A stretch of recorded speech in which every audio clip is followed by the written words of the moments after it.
अखिल भारतीय गुरुदेव सेवा मंडळ 1942 मध्ये स्थापना झाली दादा. 1942 साली आज 80 वर्ष झाले गुरुदेव सेवा मंडळ. हे मंडळ कुठं कुठं कामी आलं? देशाच्या स्वातंत्र्यासाठी कामी आलं. देशाच्या स्वातंत्र्यासाठी गुरुदेव सेवा भजन मंडळ. पत्थर सारे बाम बनेंगे, भक्त बनेंगी सेना.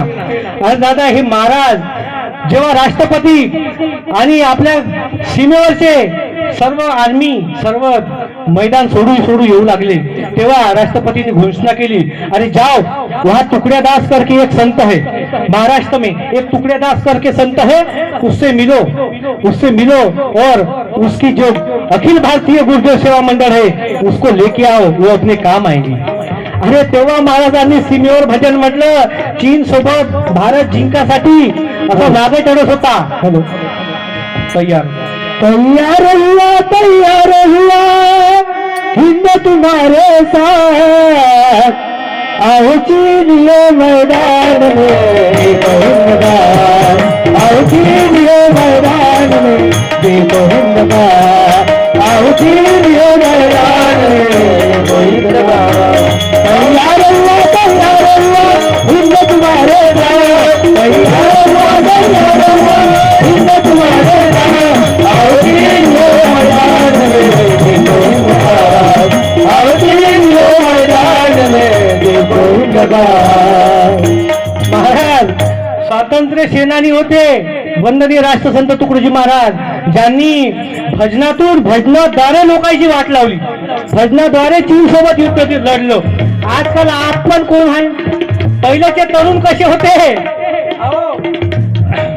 शिवाजी महाराजांकडे पहा, स्वामी विवेकानंदाकडे पहा, कसे तरुण होते. आताचे तरुण कसे आहे? कोणी तरुण म्हणून दिसताय का तुम्हाला?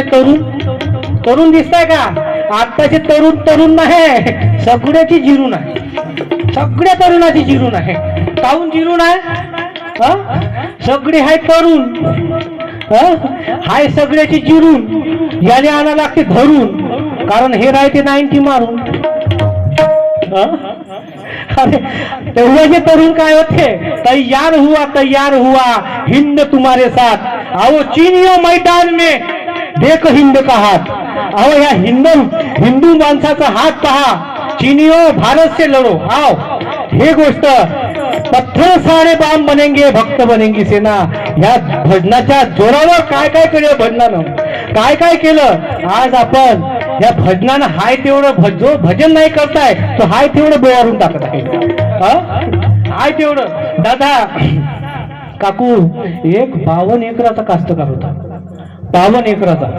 दादा 52 एकराचा असा उच्चा पुरा, असा गावात पाय ठेवलं तर 4 लोक जमा व्हायचे त्याच्या, असा बागायतदार कास्तकार होता दादा. असा त्याच्याकडे गाडी बंगला सर्व आणि शावकार माणूस, गावभर पैसे वाटायचा.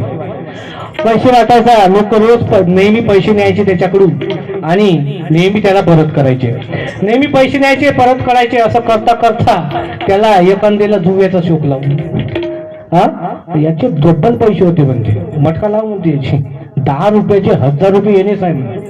आता ह्या कोटा 1000 लावायचा, याच्या पाशी पैसा 1 लाख एका डावलेस लावायचा.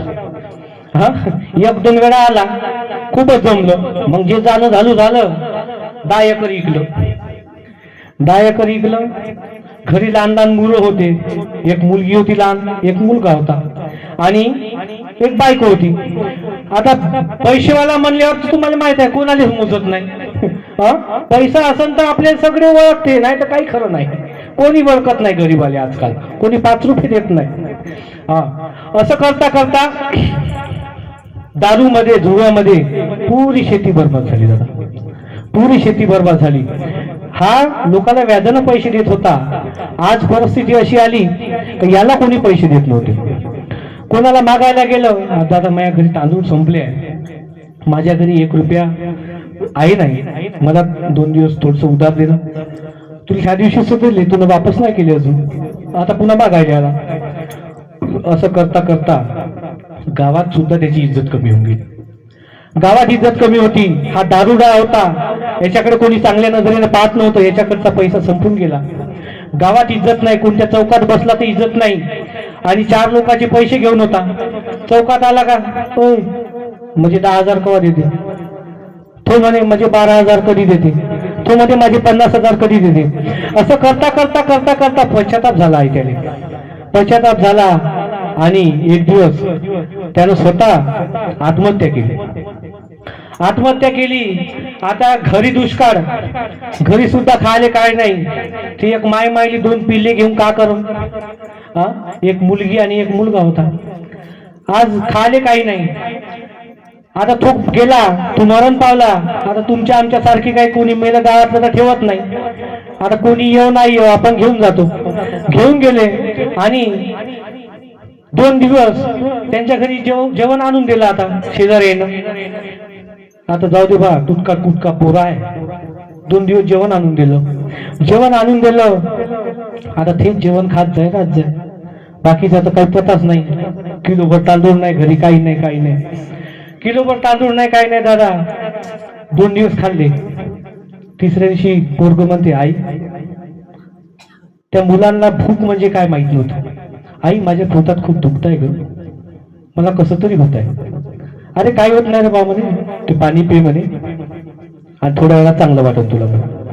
थोड्या वेळाने चिमुकली पोरगी होती दादा, लहान पोरगी होती. आई, लहान पोरगी म्हणे आईले, आई माझ्या पोटात कसं तरी वाटतंय ग, माझं पोट दुखताय ग. तिला भूक म्हणजे काय समजत नव्हतं. आई, त्या लहानच्या चिमुकल्या मुलीला भूक म्हणजे काय समजत नव्हतं. भूक म्हणजे काय समजत नव्हतं. तर ह्या आईच्या जीवाची लाई झाली. आई काय करून बिचारी, 1 रुपया घरी नाही. लहान मुलं भुकेनं तडपत आहे. लहान मुलगी म्हणत आहे की माझ्या पोटात दुखत आहे. ही साईडच्या दाराजवळ गेली. दुकानदाराला म्हणत होती, दादा, माझे पती जेव्हा होते, तुला माझ्या पतीनं तुला दुकान बांधायला पैसे दिले, तुला दुकानात सामान घ्यायला पैसे दिले, तर तू मला आज माझ्या मुलावर भूकमारीची पाळी आली, तर मला आज तू 1 किलो तरी अनाज दे, 1 किलो तरी तांदूळ दे, जेणेकरून मी माझ्या मुलांना काहीतरी शिजवून घालीन. अहो, तावड्यासारखे तडफडत आहे हो माझी मुलं. काहीतरी माझ्यावर काहीतरी अन्याय झाला आहे. आज माझा पती गेला आहे. आज माझ्या पतीकडे 52 एकर कास्तकारी होती, पण आज माझ्याकडे काही राहिलं नाही. तुम्ही तरी माझ्याकडे चांगल्या नजरेनं पहा, मला काहीतरी द्या. तर तो दुकानदार नाही मानणार दादा. दुकानदार म्हणत होता की तुझे पती जेव्हा जिवंत होते तेव्हाच त्यानं नेलं. तुझ्या पतीचा 1 रुपया नाही माझ्याकडे, तू कशाला आली, डबल यायचं नाही माझ्या दुकानात, असं म्हणून त्या दुकानदाराने तिला हकलून लावलं. अरे घरी आली दादा, पुन्हा हे मुलं लाईलाईच करत होते. आई, माझ्या पोटात खूप दुखतंय ग. आई, माझ्या पोटात खूप दुखतंय ग. अरे भूक म्हणजे काही माहित नव्हतं.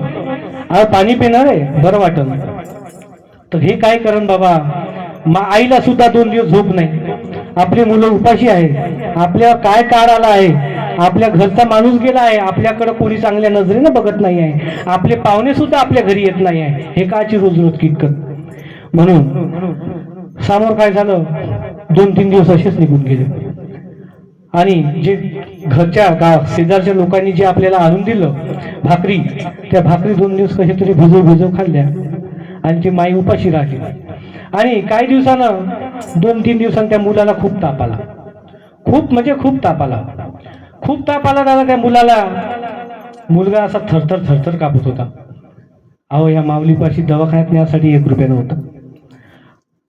तो आई म्हणून मुलगा रडत आपल्या आईच्यावर होता. आई, मला खूप गरम वाटते ग. आई, माझं खूप डोकं दुखते ग. आई, माझं पोट पण खूप दुखते ग.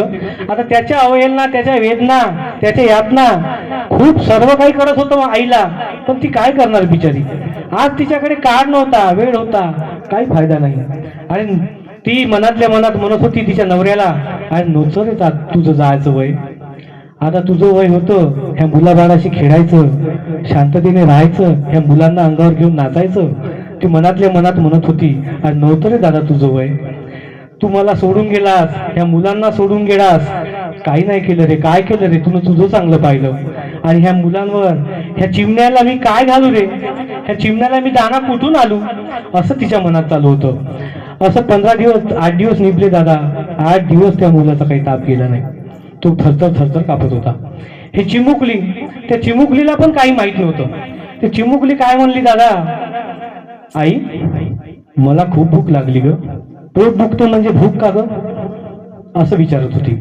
आई म्हणे, हो बाळा, पण आपल्याकडे खायलाच काही नाही, पण तुला काय देऊ ग. आज आपल्याकडे खूप मोठं ईश्वर होतं, वैद्य होतं, पण आज काहीच नाही ग, तुला काय देऊ ग.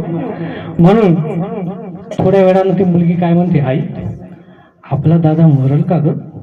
आपल्या दादाला खूप ताप आहे ग, 2-3 दिवस झाले ग तू उठला नाही. आपला दादा मरल का ग, अशी ते चिमुकली आईला म्हणत होती. आईच्या डोळ्यातून धारा व्हायला लागले दादा, धरा धरा लढू लागली. मुलगी अशी म्हणत आहे, माझा मुलगा वाचन का नाही. आई दळादळा लढू लागली. अरे काय बोलत आहे ग तू, तसं नको बोलू, आपला दादा वाचेल ग, काही होत नाही, आपल्याला एक दिवस जरी देव आडवा येईल. नाही ग, दादा उठूनच नाही राहिला ग. आई आपला दादा मरल का ग, असं वाटत होतं. दादा बेचैन होता. 2 दिवस कोणी जेवलं नाही दादा. मुलगा बिमार होता.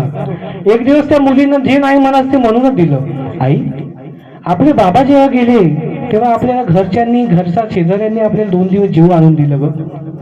आई आपले बाबा जेव्हा गेले तेव्हा आपल्याला 2-3 दिवस जेवण झालं ग, आपल्याला खूप सारे जेवण आणून दिलं लोकांनी. आई शेवट त्या मुलीने म्हणून दिलं आईला, आई जर आपला दादा जर गेला, आपला दादा जर मरण पावला, तर आपल्याला पुन्हा लोक जेवण आणून देतील का ग, पुन्हा 2-3 दिवस जेवण आणून देतील का ग आपल्या आईला. मग आपण दोघं पोटभर जेवू आणि आपला दादा जाईल. असं म्हटल्यावर त्या आईची यातना काय झाली दादा, लाई झाली दादा, ठसा ढसा लढू लागली दादा. काय जीवन होतं आणि काय झालं, ह्या कशासाठी, ह्या व्यसनापायी. म्हणून महाराज सोडून गेले बाबा, बाबा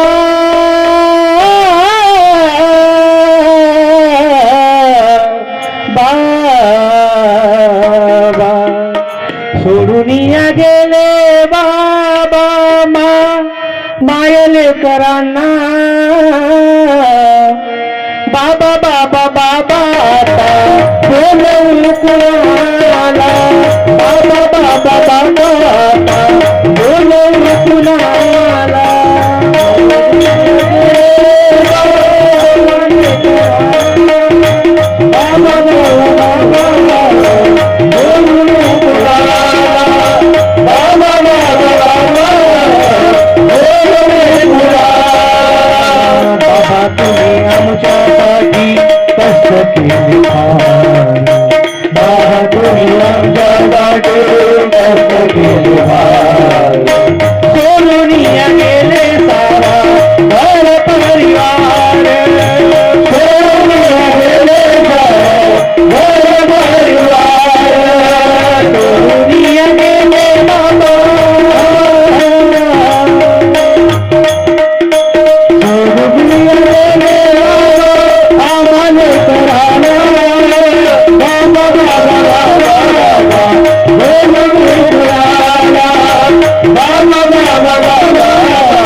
कशाची गरज आहे दादा, ह्या भजनाची गरज आहे. आपल्याला व्यसन सोडायची गरज आहे.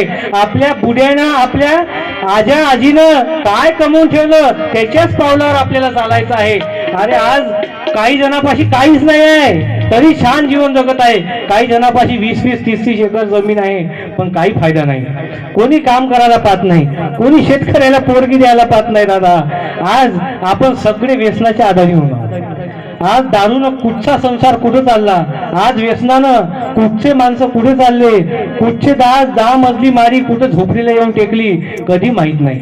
अरे जायचं वय नाही रात्री दादा तुमचं, पण ह्या बाईनं कुठपर्यंत सहन करा, कोणाचं सहन करा.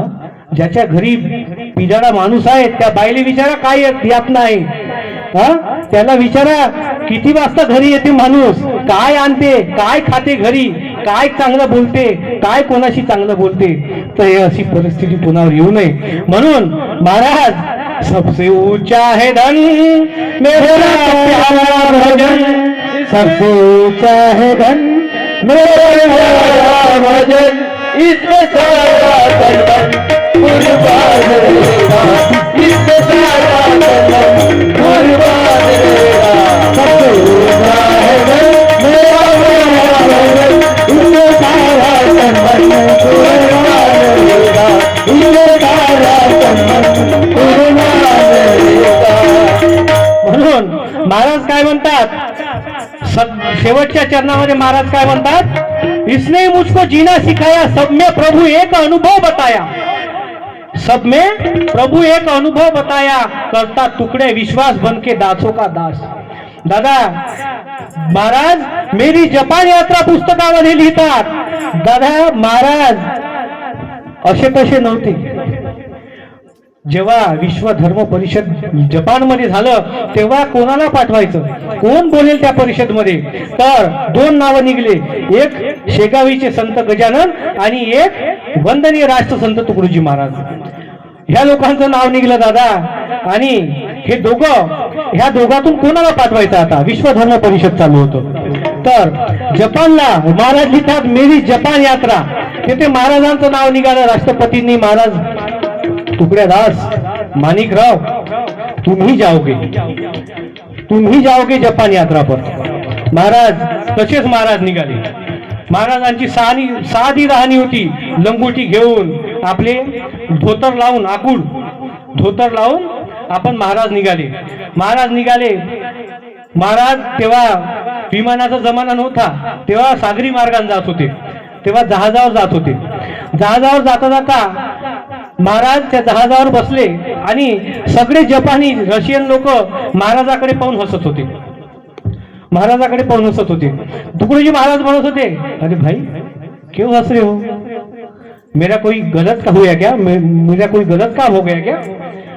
नहीं महाराज, ये आपकी पोशाक देखकर, ये आपकी लुंगी देखकर, ये आपका धोतर देखकर हमको हंसी आ रही है। महाराज वंदनीय राष्ट्रसंत तुकडोजी महाराजाकडे पाहून लोक हसत होते।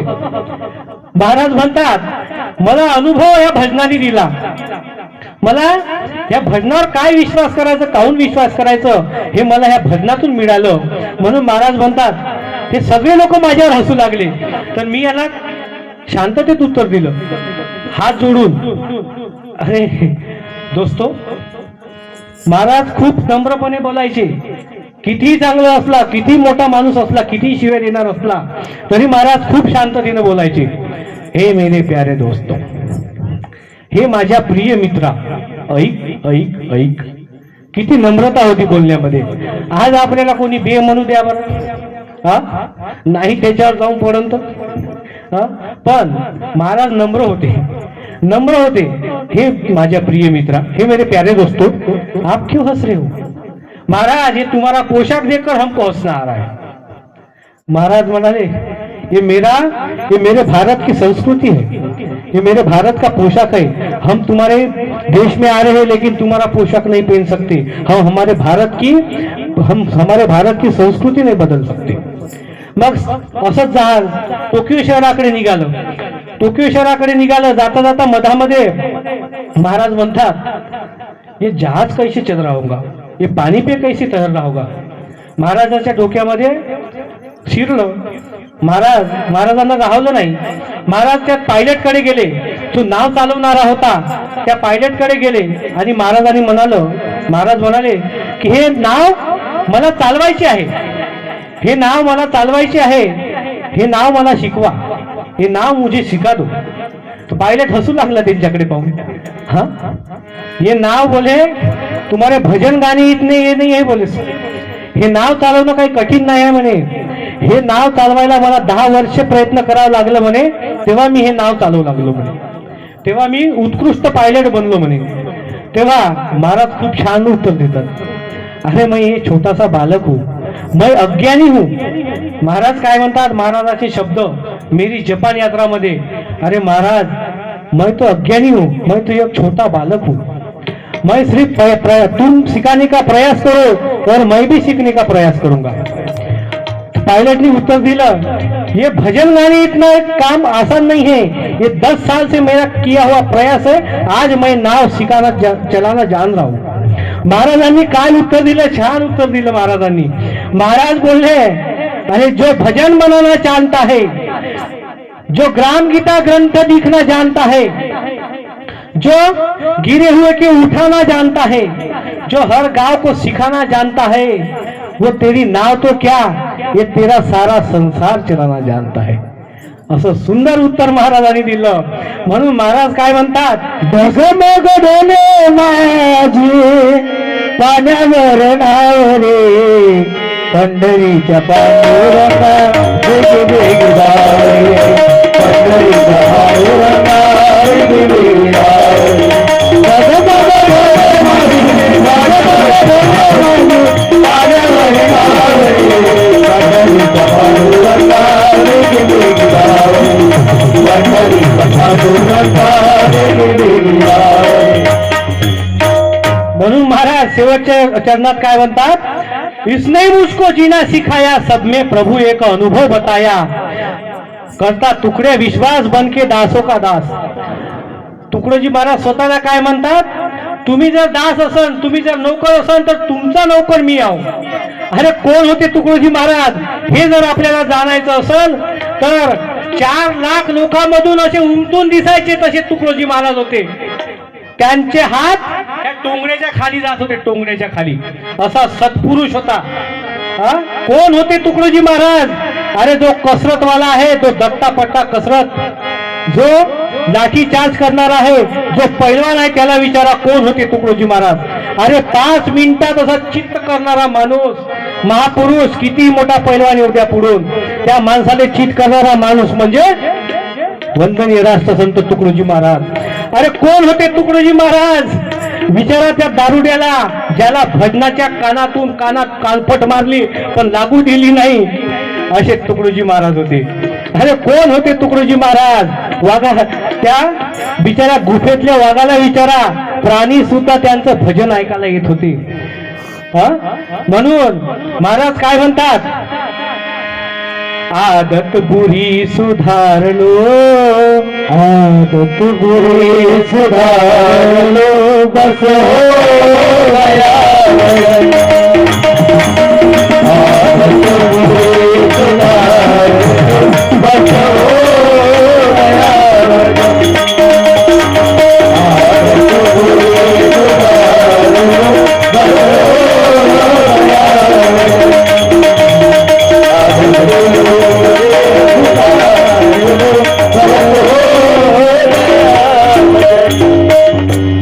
सगळं कार्य केलं म्हणून ह्या लोकांची पुण्यतिथी होती, म्हणून ह्या लोकांची जयंती होती.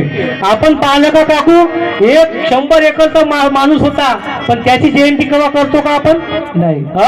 त्याची पुण्यतिथी कधी करतो का आपण, आपण का करतो फक्त,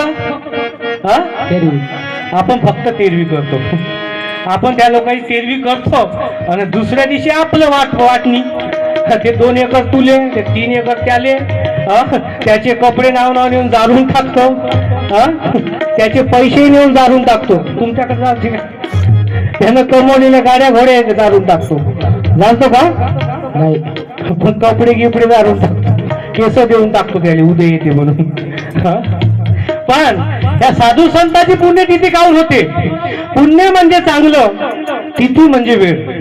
आपण काय करतो, कोणता कार्यक्रम करायचा आहे, कोणती आपल्याला लग्न करायचं आहे, तर आपण काय करतो, पुण्यतिथी. तिथी म्हणजे वेळ, पुण्य म्हणजे चांगलं. चांगलं काम करून, चांगलं काम करता करता ज्यांचं जीवनाचं आयुष्य गेलं, ज्यांचा काळ गेला, ज्यांचं आयुष्य गेलं, त्या लोकांची पुण्यतिथी होती. पुण्यकर्म करता करता आपली होते का पुण्यतिथी. आपल्याला जेव्हा घराच्या बाहेर काढून देईन, जेव्हा आपल्याला लकवा मारण, याकडा बाय टाकत येते आमच्याकडे लोक, तुमच्या ठपक्यात येऊ का, माती बुकाले का, लकवा मारल्यावर घरातून बाहेर काढून दिल्या, तुमच्या सप्त्यात येऊ का, असं हेकडं चालत.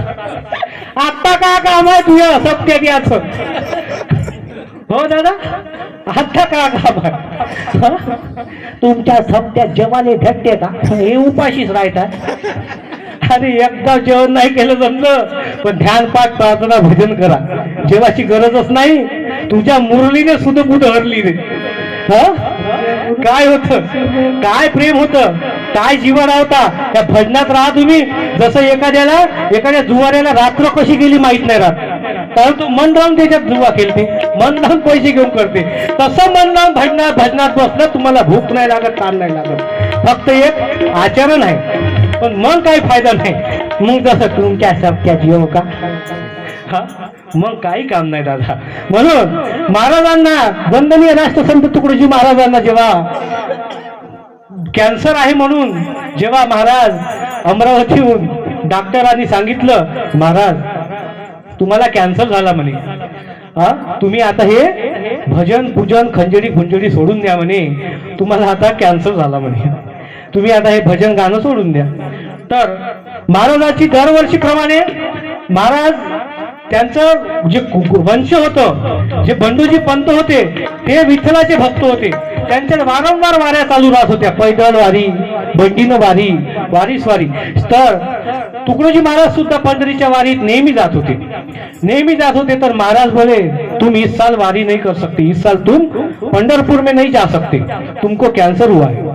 तर महाराजांचे साथी सुद्धा त्यांना न्याय नेण्यासाठी नकार करत होते. महाराज तुम्ही जाऊ नका, तुम्हाला डॉक्टरने कॅन्सर आहे म्हणून सांगितलं. महाराज कोणी आले नाही, तर महाराजांनी स्वतः गाडी काढली, कोणी येत असेल तर या, नाही तर नका येऊ म्हणे, पंढरीची वारी मी केल्याशिवाय राहणार नाही म्हणे, माझी शेवटची वारी राहील म्हणे, पंढरीची वारी केल्याशिवाय मी राहणार नाही म्हणे, पंढरीची वारी केल्याशिवाय मी राहणार नाही. तर शेवट महाराज विठ्ठलाच्या चरणात गेले आणि महाराजांना माहित होतं की आता कॅन्सर झाला आहे का, कॅन्सर काही बरा होणार नाही. तर महाराज शेवटी काय म्हणत होते, महाराज विठ्ठलाच्या चरणावर खंजरी अर्पण केली महाराजांनी. आणि साथी काय म्हणत होते महाराजाचे सोबतचे, महाराज तुम्ही खंजरी यहाँ क्यों रख रहे हो, तुम्ही ये खंजरी यहाँ क्यों रख रहे हो. महाराजांनी खूप छान उत्तर दिलं, अरे अब तो मैं जाने वाला हूँ, अब मेरा अंत समय आने वाला है, अब मैं जाने वाला हूँ, लेकिन आज ये खंजरी सिर्फ 2 हाथों ने बजाई है, ये खंजरी सिर्फ 2 हाथों ने बजाई है, आज के बाद ये खंजरी हजारों हाथ बजाएंगे, हजारों हाथों से ये खंजरी बजेगी. आज मैं छोड़ा तो क्या हुआ, खंजरी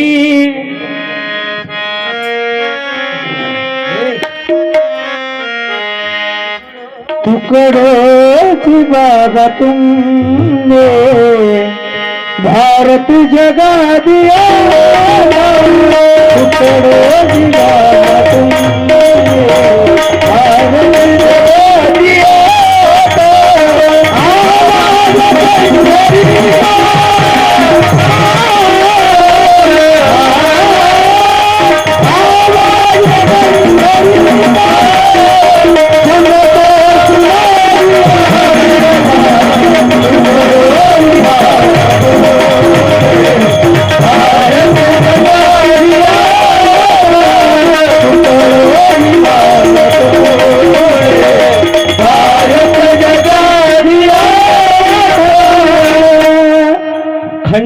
खंजरी मेरी रोज बजेगी खंजरी, सुनने वाले आओ ना आओ, कोणी ऐकायला या नाही तर नका येऊ, पण हे माझी खंजरी रोज वाजत राहील, रोज कुठे ना कुठे भजनात वाजत राहील, रोज सामुदायिक प्रार्थनेमध्ये वाजत राहील, रोज सामुदायिक ध्यानमध्ये वाजत राहील. आणि महाराज काय सांगतात, ह्या खंजरीनं, ह्या भजनानं मला अनुभव शिकवला, कोणाशी वागायचं कसं, कोणाशी तोंड कसं द्यायचं, कोणाशी बोलायचं कसं, आणि ह्या संसाररूपी जगामध्ये आपण काय वागणार आहोत हे भजन शिकवत आहे. म्हणून महाराज म्हणतात, या भजनाने मला अनुभव शिकवलं आणि ह्या भजनाने मला जीवन जगायचं कसं शिकवलं. म्हणून करता टुकड़े विश्वास बनके दासों का दास, इस पे सारा तन मन कुर्बान रहेगा. म्हणून महाराज आज आपल्याला कशाची गरज आहे, भजनाची गरज आहे. आज आपल्या घरी पहिले पाहुणे यायचे, खूप आपल्याला गोडवा होता, पाहुणे यायचे, तर आज पाहुणे येणं कमी झाले. पाहुणे आली तरी काकू येते, फडफड पाणी टाकते, पायावर पाणी टाकते, शी टाईपचं चार्जर आहे का म्हणते, पहिलं सी टाईपचं चार्जर आहे का म्हणते. आधीचे पाहुणे येत होते, दुरून भरून येत होते, पाहुणे काय म्हणत होते, नमस्कार जी, राम राम जी, जय गुरु, हे सगळं विसरलो आहो आपण. म्हणून सबसे ऊंचा है धर्म मेरा प्यारा भजन. म्हणून महाराज शेवट अंती काय म्हणत आहे महाराज,